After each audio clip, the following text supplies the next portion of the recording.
By the second week of full team training, the tone around Cleveland's quarterback room wasn't hopeful. It was reverent. What had started as polite interest in a promising rookie quickly became a locker room phenomenon. Veteran players weren't just praising Shedeur Sanders in press conferences. They were gravitating toward him. The backup QBs weren't just competing. They were watching him to learn. And that's because Sanders wasn't doing the things rookie quarterbacks usually do. He wasn't hesitating. He wasn't holding the ball too long. He wasn't staring down his receivers or floating checkdowns. What he was doing was throwing with anticipation, reading the blitz, adjusting protections, and calling audibles with the confidence of someone who had already seen it all. If you're into the real story and all the messy twists they don't show on highlight reels, go ahead and subscribe. And if you're sticking around to see how this Browns QB chaos plays out, you should definitely be subscribed. On the practice field, even the defense was starting to respect him. And for a Browns defense headlined by Myles Garrett, that meant something. Garrett was candid. It's rare. Most young guys, they break under pressure. He doesn't. He absorbs it. That's the difference. During one practice, Garrett came off the edge untouched, expecting to rattle Sanders on a designed rollout.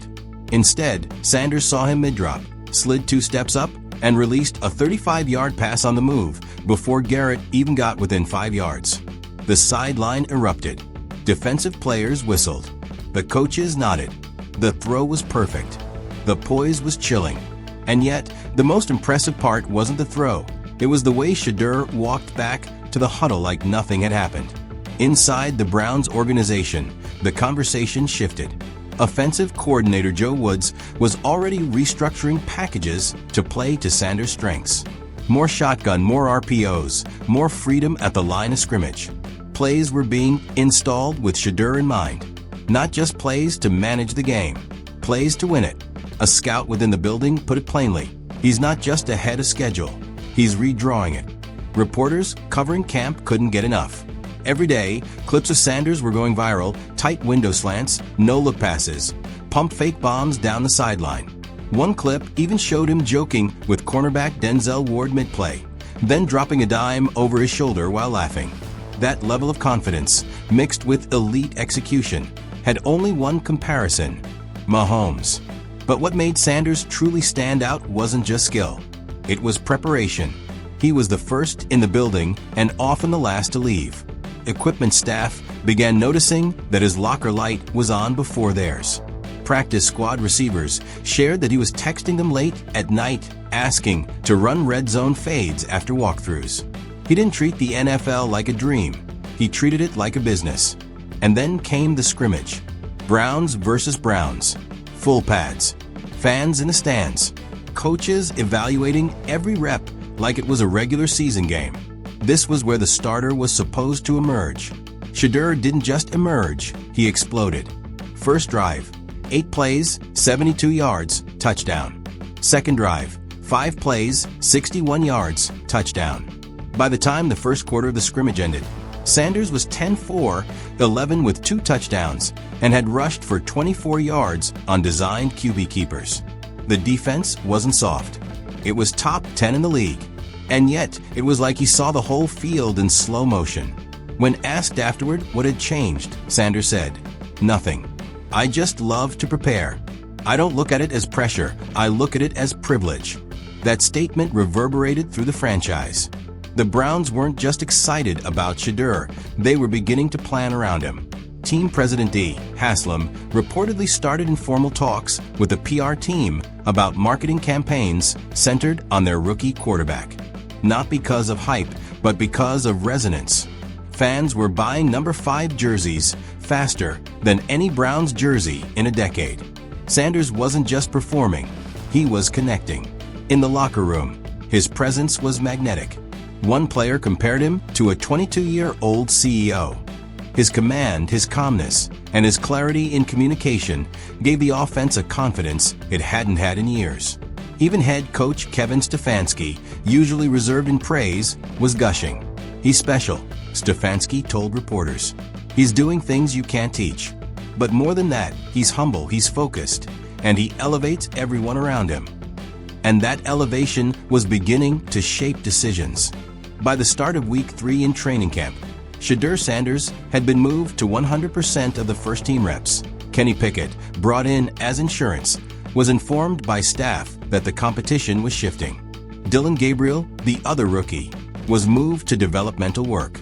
Joe Flacco, the veteran, was taking reps behind Shedeur, not in front. The message was clear.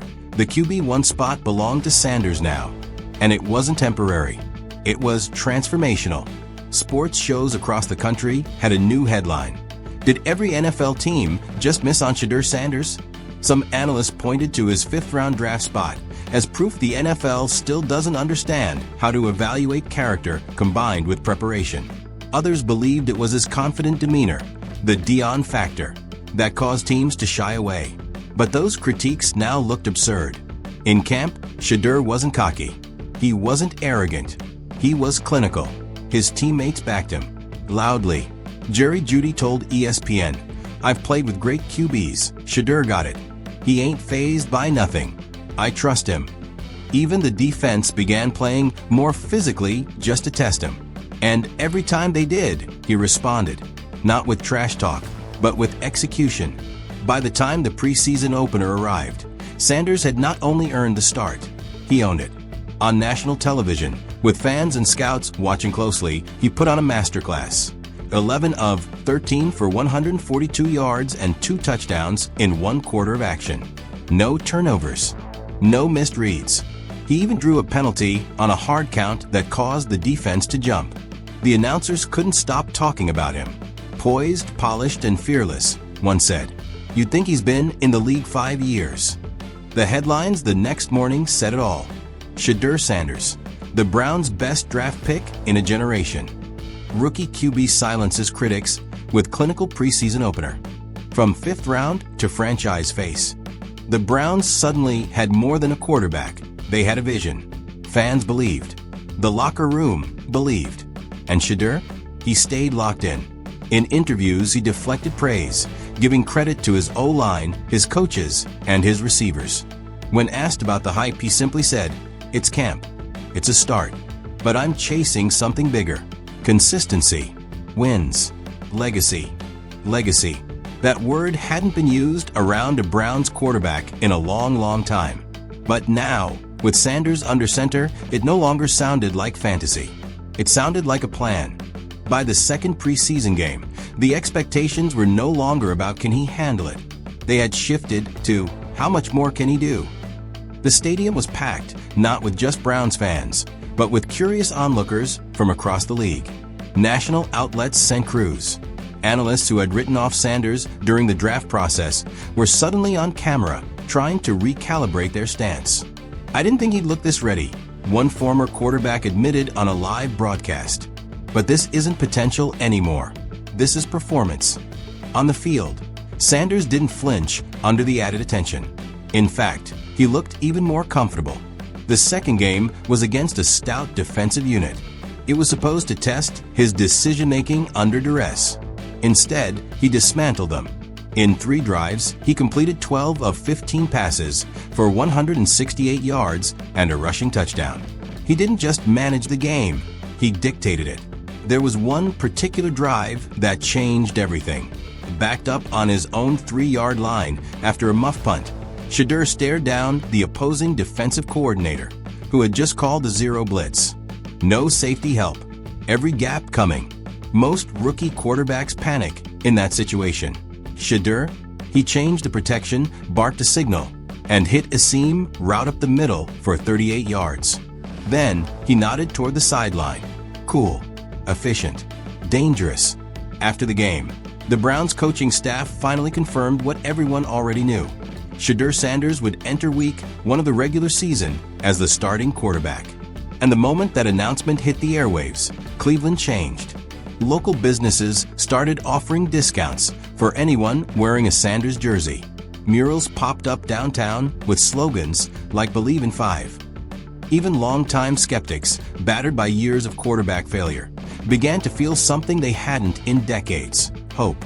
But the reaction outside of Cleveland was even more revealing. Other teams, especially those that passed on Sanders, were reportedly stunned by how quickly he had seized the spotlight. Scouts began whispering about how their own front offices had missed it. GMs quietly reviewed their pre-draft notes, wondering why the tape hadn't been enough to push him higher. Internally, the Browns had always believed he had something special, but even they hadn't expected this. Week 1 was against Pittsburgh, a division rival, on primetime. The media narrative framed it as a baptism by fire, a rookie quarterback going into a hostile environment, facing one of the league's most respected defenses. The Steelers brought pressure early and often. They tried to rattle him, and for a moment, it seemed like they might. Shedeur's first 2 drives stalled. He was sacked once, narrowly avoided an interception, and missed a timing throw on an out route. But then, something clicked. On the 3rd drive, he came out in tempo, no huddle, calling plays at the line. Suddenly,